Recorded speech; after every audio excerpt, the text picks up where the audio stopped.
E-PG पाठशालायां स्वागतम्। अहं सदाशिवकुमारद्विवेदी काशीहिन्दुविश्वविद्यालयस्य कलासंकायान्तर्गते संस्कृतविभागे साहित्यस्य प्राध्यापकोऽस्मि। इदानीं पाठशालायाम् अस्यां काव्यादर्शमनुसृत्य द्वितीयः पाठः प्रस्तूयते। पूर्वस्मिन् प्रथमे पाठे अस्माभिः विचारितमासीत् साहित्यशास्त्रस्य सम्पूर्णोऽपि विषयः। साहित्यशास्त्रस्य या सुदीर्घा परम्परा वर्तते, साहित्यशास्त्रे ये प्रधानभूताः षट् सम्प्रदायाः सन्ति, तेषां समेषामेव विवेचनम् अस्माभिः पूर्वस्मिन् पाठे कृतमासीत्।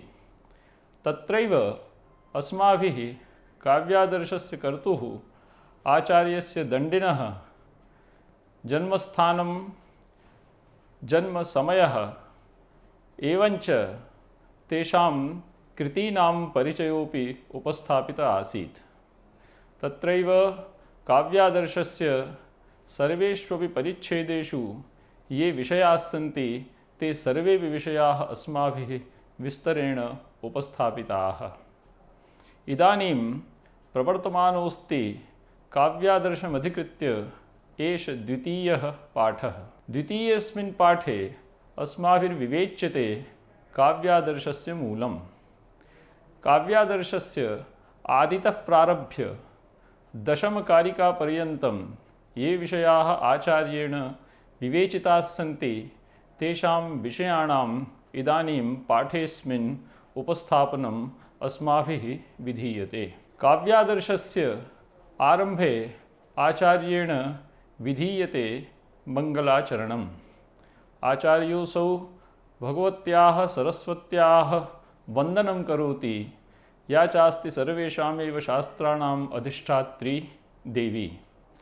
तदनन्तरम् असौ काव्यादर्शस्य निर्माणविधिं प्रस्तौति, यत्र सर्वेषामेव साहित्यशास्त्रस्य पूर्वग्रन्थानां विवेचनम् उपलभ्यते। न केवलं साहित्यशास्त्रस्य ग्रन्थानाम् अपि तु लक्ष्यग्रन्थानामपि विवेचनम् आचार्येण कृत्वा तदनन्तरं काव्यादर्शस्य निर्माणं विधीयते। अतः परम् आचार्योऽसौ अनेकासु कारिकासु वाचां महत्त्वं प्रतिपादयति। एतेषां मते शिष्टैः पाणिनिप्रभृतिभिः व्याकरणशास्त्रस्य आचार्यैः अनुशिष्टा या संस्कृतभाषा, एवञ्च तदतिरिक्तेभ्यः अनुशिष्टा या प्राकृतभाषा एवञ्च देशीभाषा, एतासां सर्वासामपि भाषाणां प्रयोगेण सम्पूर्णोऽपि लोकव्यवहारः प्रवर्तमानः दृश्यते। कविः आचार्योऽसौ कथयति यत् यदि वाचाम् अभावः स्यात् तर्हि सम्पूर्णमपि विश्वम् अज्ञानान्धकारेण व्याप्तं भवेत्। अत एव यः कोऽपि व्यवहारः ज्ञानात्मकः प्रवर्तते संसारेऽस्मिन्, तस्य सर्वस्यैव कृते वाचां महत्त्वम् अपरिहार्यं वर्तते। एवञ्च ये प्राचीनाः राजानः वर्तन्ते, ते इदानीं न विद्यन्ते, किन्तु तेषां यशः कविभिः काव्येषु उपवर्णितः सम्प्रत्यपि तथैव अवतिष्ठते इत्यस्ति वाचां महत्त्वम्। अत एव वाचां निर्दुष्टतापि अस्माभिः अवश्यमेव स्वीकर्तव्या। कविः कथयति यत् सुप्रयुक्ता वाणी कामधेनुवत् भवति, यथेष्टं फलं प्रददाति, किन्तु दुष्प्रयुक्ता वाणी पुनः प्रयोक्तुः कवेर्वा मूर्खतामेव प्रतिपादयति। अत एव अल्पोऽपि काव्यदोषः, वाचां दोषः सर्वैरपि अवश्यमेव परिहरणीयः। अतः परम् आचार्योऽसौ प्रतिपादयति सहृदयानां व्युत्पत्तिलाभाय ग्रन्थस्यास्य प्रवर्तनम्। ग्रन्थोऽसौ आचार्येण विरच्यते गुणदोषाणाम् उपादेयतायाः हेयतायाः ज्ञानाय। एते गुणाः एते दोषाः इति यावत् प्रभृति काव्यशास्त्रस्य ज्ञानं न विधीयते तावत् प्रभृति कर्तुं न शक्यते। अतः व्युत्पत्तिमभिसन्धाय काव्यशास्त्रस्य निर्माणे प्रवर्तमानानां विदुषाम् एवञ्च काव्यशास्त्रस्य अध्ययनाय प्रवर्तमानानां सहृदयानां व्युत्पत्तिमभिसन्धाय एव काव्यादर्शस्य निर्मितिः इदानीं विधीयते। पाठस्यास्य अन्ते अस्माभिः विचार्यते काव्यलक्षणं। धर्माः सन्ति गुणालङ्कारादयः, धर्मी च वर्तते काव्यं। धर्मिणि निरूपिते तत्र स्थितानां गुणालङ्कारादीनां धर्माणां ज्ञानं सम्यक्तया कर्तुं शक्यते इत्येव उद्दिश्य आचार्योऽसौ शरीरं तावदिष्टार्थव्यवच्छिन्ना पदावली इत्येवं प्रकारेण काव्यलक्षणम् अत्र प्रस्तौति। इत्येते सर्वेपि विषयाः पाठ्येऽस्मिन् विस्तरेण संगृहीताः सन्ति। इदानीं पाठेऽस्मिन् निर्धारितानां काव्यादर्शस्य आरम्भे आचार्यदण्डिना क्रियते भगवत्याः सरस्वत्याः स्तुतिः। चतुर्मुखमुखाम्भोज वनहंसवधूर्मम मानसे रमतां नित्यं सर्वशुक्ला सरस्वती। सरः सर्वेष्वपि विषयेषु प्रसरणम् अस्तीति व्युत्पत्त्या सरस्वतीति वागधिष्ठात्री देवता। कविः काव्यादर्शस्य निर्विघ्नसम्पूर्त्यर्थं कामयते यदस्याः देव्याः कवेरन्तःकरणरूपिणि सरोविशेषे नित्यं भवेद् उपस्थितिः। आचार्येण मङ्गलपद्येऽस्मिन् विशेषणद्वयेन वाग्देवी अलङ्कृता अस्ति। चतुर्मुखमुखाम्बोज वनहंसवधूः इति सर्वशुक्ला इति च। सैषा सरस्वती चतुर्मुखस्य ब्रह्मणः मुखरूपिणी अम्भोजवने तथैव सानन्दं विहरति यथा कापि हंसी कमलवने विहरति।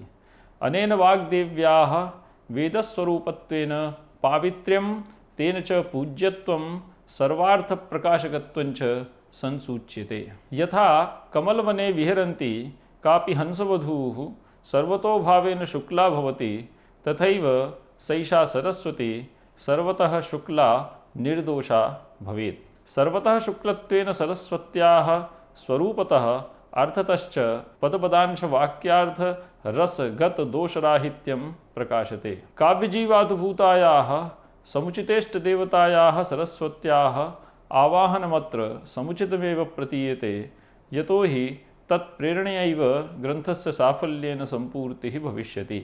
मङ्गलाचरणात्मकेऽस्मिन् पद्ये रूपकालङ्कारः अनुप्रासालङ्कारश्चास्ति। सरस्वत्यां हंसवधूत्वारोपेण ब्रह्मणः चतुर्मुखे कमलवनत्वारोपो हेतुभूतः। अत एवात्र परम्परितं रूपकं वर्तते। परम्परितरूपकस्य लक्षणमस्ति यत्र कस्यचिदारोपः परारोपणकारणं तत्परम्परितम्। यत्र कश्चन आरोपः अन्यस्य आरोपस्य कारणं भवति तत्र परम्परितं रूपकं भवति। पद्येऽस्मिन् एतल्लक्षणानुसारं हंसवध्वाः सरस्वत्याम् आरोपः ब्रह्मणः चतुर्मुखे अम्भोजवनस्य आरोपे कारणायते। छेको व्यञ्जनसङ्गस्य सकित्साम्यमनेकधा इत्यनेन छेकानुप्रासस्य लक्षणेन व्यञ्जनसङ्घात्मकस्य मुखमुखेति पदस्य सकृते एकवारं साम्यं छेकानुप्रासालङ्कारस्य साधकं वर्तते। नास्त्यत्र यमकं सार्थकस्य मुखपदस्य अभिन्नार्थकत्वात्। इदानीम् आचार्येण प्रस्तूयते काव्यनिर्माणविधिः। काव्यादर्शस्य आरम्भे मङ्गलाचरणानन्तरं कविः स्वग्रन्थनिर्माणस्य विधिं विषयञ्च प्रतिपादयति एवं। पूर्वशास्त्राणि संहृत्य प्रयोगानुपलक्ष्य च यथा सामर्थ्यमस्माभिः क्रियते काव्यलक्षणम्। दण्डिना साहित्यशास्त्रस्य शिलालिभरतमुनिप्रभृतीनां शास्त्राणि नाट्यसूत्रनाट्यशास्त्रादीनि सम्यगधीत्य तेषु प्रतिपादितानां सिद्धान्तानां काव्यलक्षणग्रन्थेऽस्मिन् संहृत्य स्वप्रतिभया प्रतिपादनं विहितमस्ति। आचार्येण न केवलं भरतादीनां काव्यशास्त्रग्रन्थानधीत्य अपि तु वाल्मीकिव्यासप्रभृतीनां महाकवीनां काव्यप्रबन्धान् लक्ष्यग्रन्थान् च उपलक्ष्य सूक्ष्मेक्षिकया निरूप्य ग्रन्थोऽयं विरच्यते। अनेन ग्रन्थस्यास्य केवलं शास्त्रनियमानुसारित्वं न प्रमाणीभवति, अपि तु कविप्रयोगानुसारित्वमपि। कविरत्र पारम्परिकं विनयमपि प्रकाशयति, यथा सामर्थ्यम् इत्यनेन पदेन।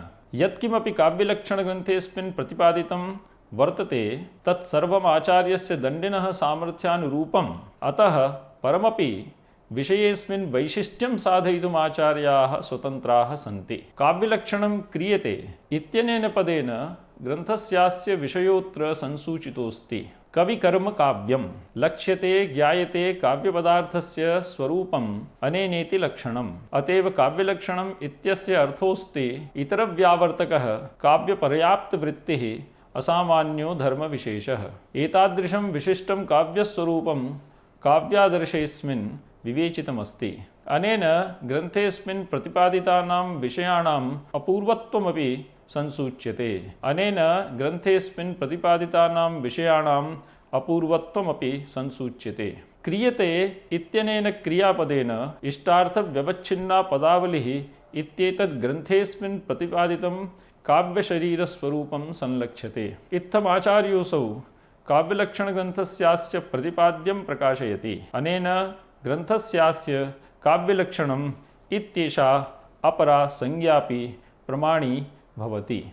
काव्यलक्षणपदं काव्यादर्शस्य आरम्भे एवं काव्यादर्शस्य अपर नामरूपेण प्रसिद्धं वर्तते। एतत् संकेतितमस्ति ध्वन्यालोके आचार्य आनन्दवर्धनेनापि बहुधा व्याकृतस्सोऽन्यैः काव्यलक्ष्मविधायिभिः। अत्र काव्यलक्ष्मपदेन काव्यलक्षणस्य ग्रहणं कुर्वन्ति समालोचकाः। कारिकायामस्यां काव्यादर्शस्य विषयप्रयोजनसम्बन्धाधिकारिणाम् अनुबन्धचतुष्टयानां ग्रन्थारम्भे प्रकाशनं क्रियते। यतः ज्ञातार्थं ज्ञातसम्बन्धं श्रोतुं श्रोता प्रवर्तते, ग्रन्थादौ तेन वक्तव्यः सम्बन्धः सप्रयोजनः। अत्र काव्यलक्षणं विषयः, काव्यलक्षणज्ञानं प्रयोजनं, प्रतिपाद्यप्रतिपादकयोः ज्ञाप्यज्ञापकभावसम्बन्धः, काव्यलक्षणज्ञानसम्पन्नः व्युत्पन्नः सहृदयोऽत्र अधिकारी। अतः परं कारिकासु वाचाम् उपयोगिता आचार्येण विस्तरेण प्रतिपाद्यते। काव्यादर्शकारः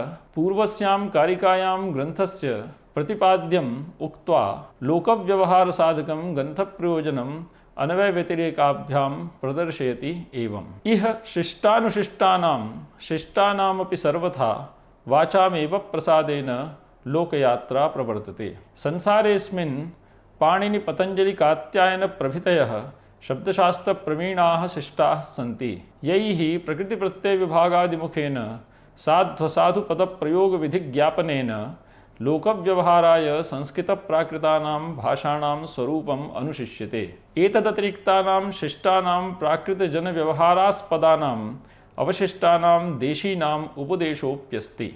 अतएव संस्कृत प्राकृत देशीभेदेन प्रचलितानां वाचाम् अनुग्रहरूपेण प्रसादेन देवादिपामरान्तानां लोकानां सर्वप्रकारात्मिकः व्यवहारः प्रकर्षेण चलतीति तात्पर्यार्थः। लोके शास्त्रादिषु प्रवीणानाम् उत्तमानां लोकव्यवहारः संस्कृतभाषया, मध्यमानां प्राकृतभाषया, अवराणाञ्च देशीभाषया भवति। काव्यादर्शे आचार्यो दण्डी स्वीकरोति यत् सम्पूर्णोऽपि ज्ञानात्मकः लोकव्यवहारः शब्दरूपयैव ज्योतिषा प्रकाशते। तदतिरिक्तं सर्वमपि अज्ञानान्धकारेण व्याप्तं भवतीति निसर्गसिद्धम्। आचार्यो दण्डी वाचां सामान्यतो व्यवहारोपयोगित्वं प्रदर्शयति एवम्। इदमन्दं तमकृत्स्नं जायेत भुवनत्रयम् यदि शब्दाह्वयं ज्योतिरासंसारं न दीप्यते। यदि शब्दाख्यम् अर्थप्रकाशकरूपं ज्योतिः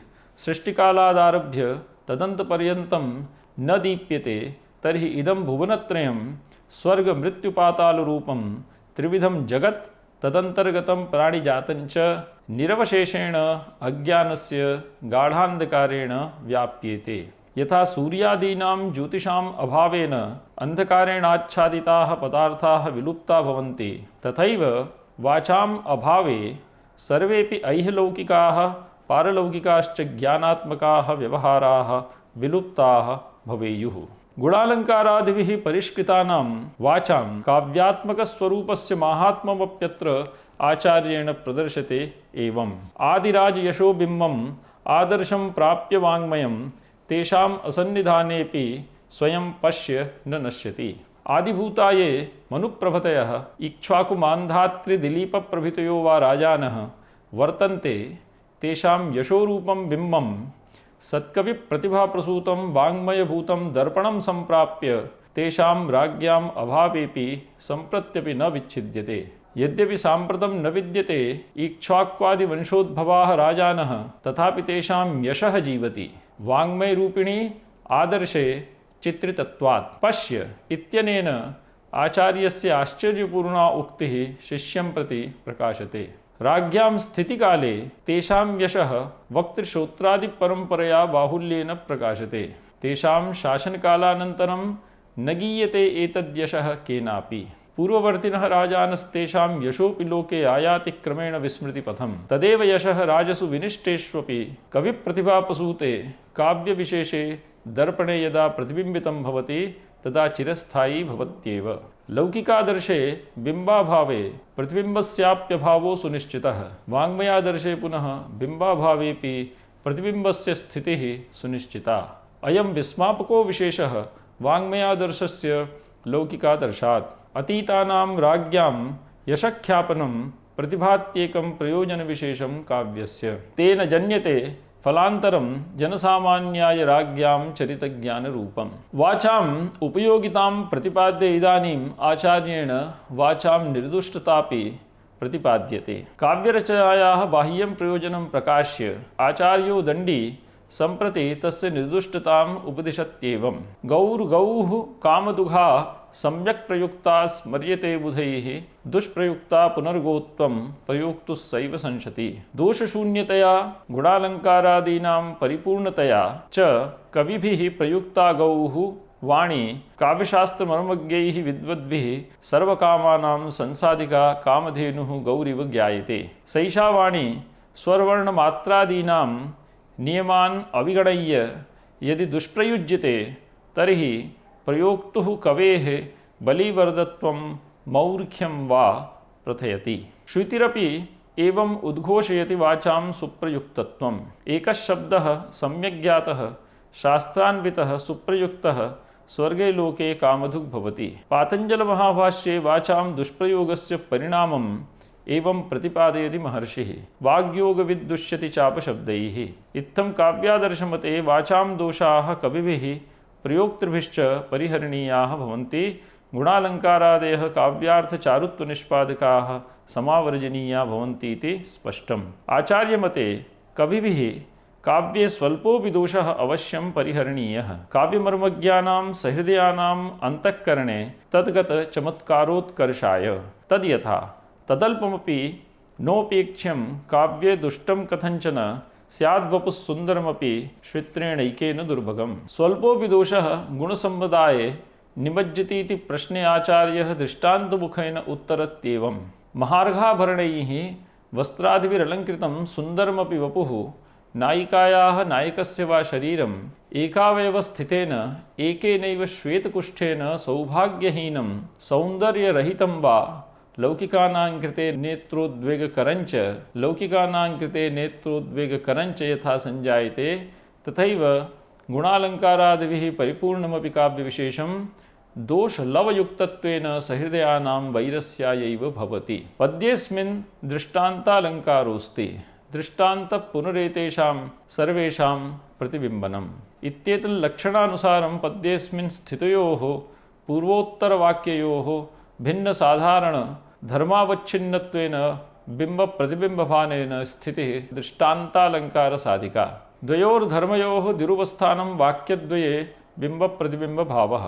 कारिकायामस्यां शब्दार्थशरीरं काव्यम् उपमेयं, नायिकायाश्च वपुः उपमानम्। पदपदार्थगतः अल्पीयानपि दोषः नायिकायाः सुन्दरेऽपि वपुषि श्वेतकुष्ठस्य स्वल्पमपि चिह्नं च उपमेयोपमानगतौ समानधर्मौ। पदपदार्थगतः अल्पीयानपि दोषः नायिकायाः सुन्दरेऽपि वपुषि श्वेतकुष्ठस्य स्वल्पमपि चिह्नं च उपमेयोपमानगतौ समानधर्मौ। आचार्येण पद्यस्यास्य बिम्बरूपिणी उपमेयभूते गुणालङ्कारादिभिरलङ्कृते शब्दार्थशरीरे विद्वद्भिः अनुभूतः अल्पीयानपि दोषः उपमिमीयते। प्रतिबिम्बरूपिणी सर्वालङ्कारादिभिरलङ्कृते नायिकायाः शरीरे स्थितेन एकावयवगतेन श्वेतकुष्ठेन।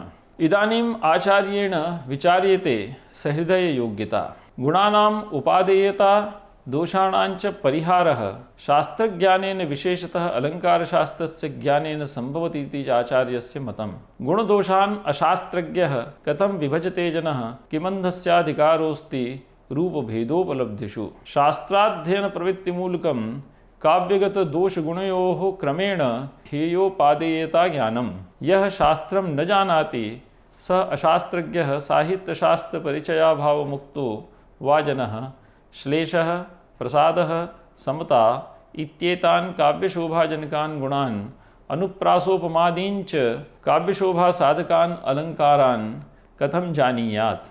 अतएव गुणदोषयोः रहस्यम् अजानन्नसौ इमे गुणाः इमे दोषाः इत्येवं विभजितुं सर्वथा असमर्थो भवति। काव्यशास्त्रज्ञानरहितेन न कर्तुं शक्यते काव्यगतगुणदोषरहस्यानां नियामिका काव्यमीमांसा। आचार्यो दण्डी अत्र दृष्टान्तम् उपस्थापयति।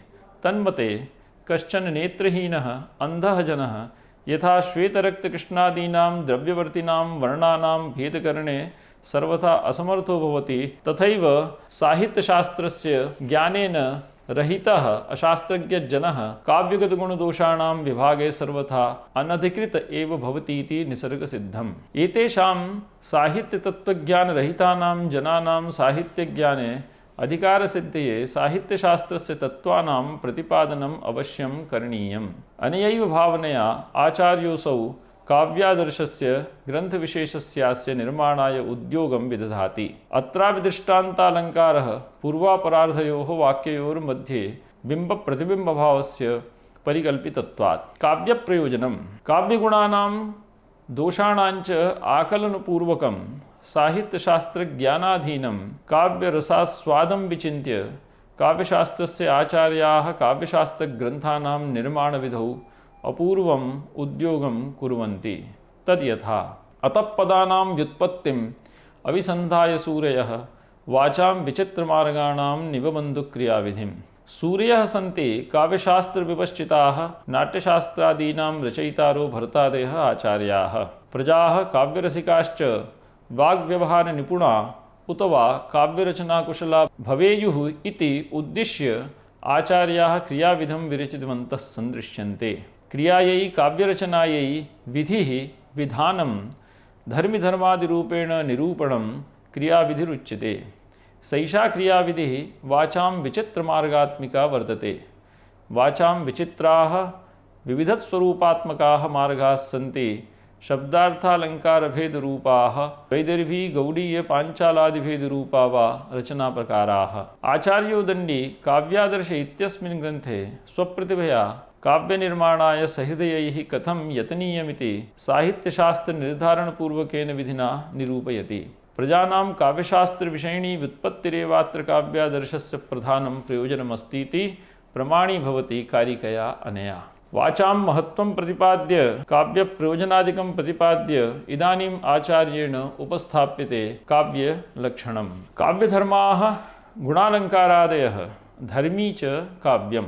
धर्मिणि सुविज्ञाते तद्गतानां गुणालङ्कारादीनां धर्माणां ज्ञानं सौविध्येन भवतीति परिकल्प्य आचार्यो दण्डी धर्मिस्वरूपं पूर्वं निर्धारयत्येवम्। तैः शरीरञ्च काव्यानाम् अलङ्काराश्च दर्शिताः। शरीरं तावदिष्टार्थव्यवच्छिन्ना पदावली। आचार्यस्यास्य पूर्ववर्तिभिः भरतादिभिरालङ्कारिकैः गद्यपद्यमिश्रादिभेदेन प्रसिद्धानां काव्यभेदानाम् आत्मभूतस्य इष्टार्थस्य अभिव्यञ्जकं शब्दार्थात्मकं काव्यशरीरं विस्तरेण पूर्वमेव स्वग्रन्थेषु विवेचितमस्ति।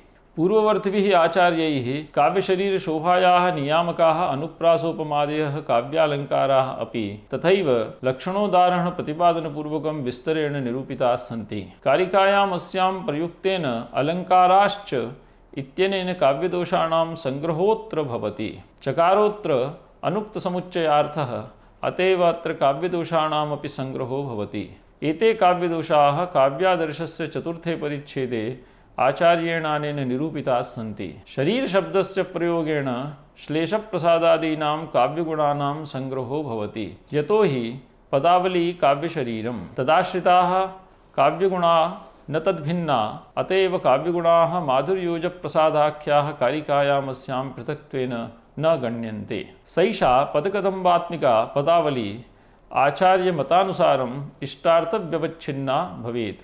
तेनैव अस्याः काव्यत्वसिद्धिः। इष्टाः सरसमनोहराः कविप्रतिभया प्रकाशिताः ये अर्थाः सुन्दराः पदार्थाः वाक्चल्लक्ष्यव्यङ्ग्यरूपाः वा काव्यार्थाः भवन्ति, तैः व्यवच्छिन्ना, विशेषेण अवच्छिन्ना, परिपूर्णा, चमत्कृतिबहुला पदसमूहरूपा पदावली काव्यशरीरपदवीं लभते। इत्थं चमत्कारजनकतावच्छेदिका पदावली काव्यपदभाग् भवतीति सिद्धम्। अतएव पुत्रस्ते जातः शत्रवस्ते पराभूता इत्येतैः वाक्यार्थैः जायमानस्य ज्ञानस्य न काव्यत्वम्।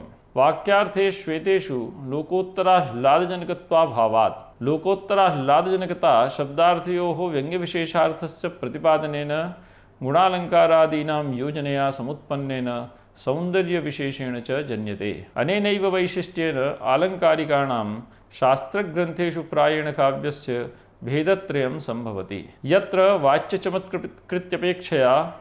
वाच्यचमत्कृत्यपेक्षया व्यङ्ग्यचमत्कृतिः प्रधानतया परिस्फुरति, तत्र ध्वनिकाव्यव्यवहारः।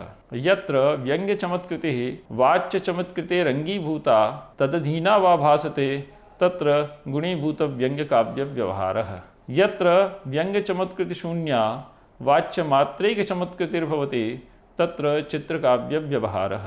उत्तममध्यमावरसंज्ञया अप्येते व्यवह्रियन्ते काव्यशास्त्रज्ञैः। अवरकाव्यत्वेन परिकल्पितं चित्रकाव्यं पुनः शब्दचित्रम् अर्थचित्रमिति द्विधा भवति। शब्दचित्रे चमत्कारः अनुप्रासयमकशब्दश्लेषादिभिः शब्दालङ्कारैः निष्पद्यते। अर्थचित्रगतश्चमत्कारकारकाः उपमारूपकादयः अर्थालङ्काराः भवन्ति। इत्थम् आचार्यदण्डिनां मते रमणीयार्थोपस्कृतं चमत्कारकारी सहृदयावर्जकं सुन्दरं वाक्यमेव काव्यं भवति।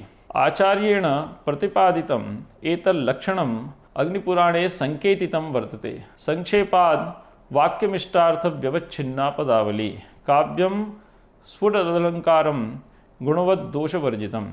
अतः आचार्यस्यास्य काव्यलक्षणम् अग्निपुराणस्य वाक्यलक्षणाद् उपात्तमस्ति। काव्यलक्षणविषये आलङ्कारिकाः नैकमतयः।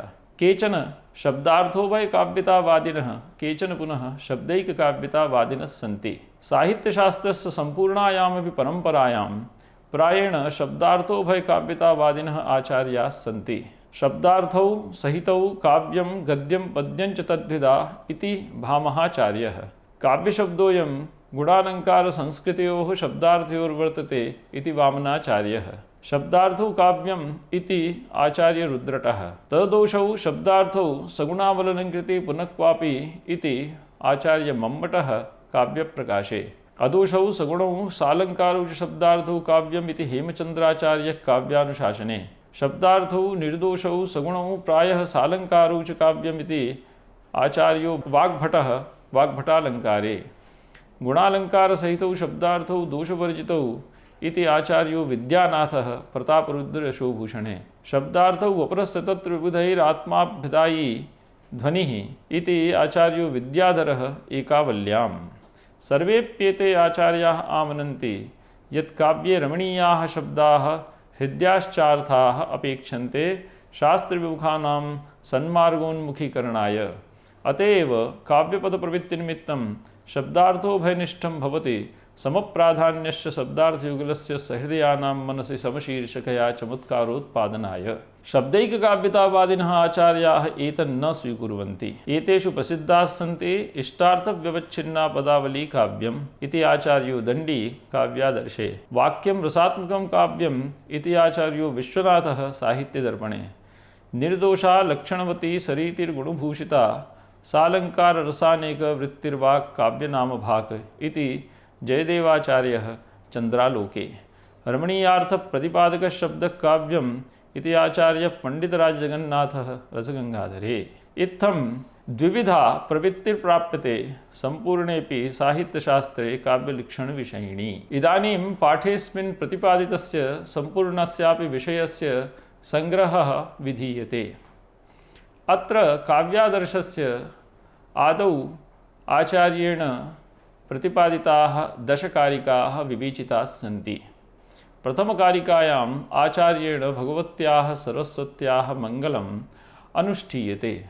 तदनन्तरम् आचार्येण काव्यादर्शस्य निर्माणविधिः प्रस्तूयते। काव्यादर्शस्य निर्माणे प्रवर्तितोऽसौ आचार्यः पूर्ववर्तिनां समेषामेव काव्यशास्त्रिणां ग्रन्थान् अनुशीलयति। तदनन्तरमसौ लक्षग्रन्थान् अपि सम्यक्तया अनुशीलयति। ततः परम् असौ काव्यादर्शस्य निर्माणे प्रवर्तते। आचार्येण पाठेऽस्मिन् वाचां महत्त्वं विस्तरेण प्रतिपादितमस्ति। शिष्टैः पाणिनिप्रभृतिभिः अनुशिष्टा संस्कृतभाषा, तदतिरिक्तैः अनुशिष्टा प्राकृतभाषा एवञ्च या देशी भाषा, एतासां त्रयाणामपि प्रयोगेन सम्पूर्णोऽपि लोकव्यवहारः प्रवर्तते। कविः कथयति यत् वाचां महत्त्वम् अपाकर्तुं न शक्यते, यतोहि एतासु पूर्वराज्ञां यच्चरितम् उपवर्णितं वर्तते कविभिः तदिदानीम् अवतिष्ठते। राजानः न विद्यन्ते, किन्तु तेषां चरितं सम्प्रत्यपि तथैव अवतिष्ठते। अतः परम् आचार्योऽसौ अत्र वाचां निर्दुष्टताविषये साग्रहं विवेचयति।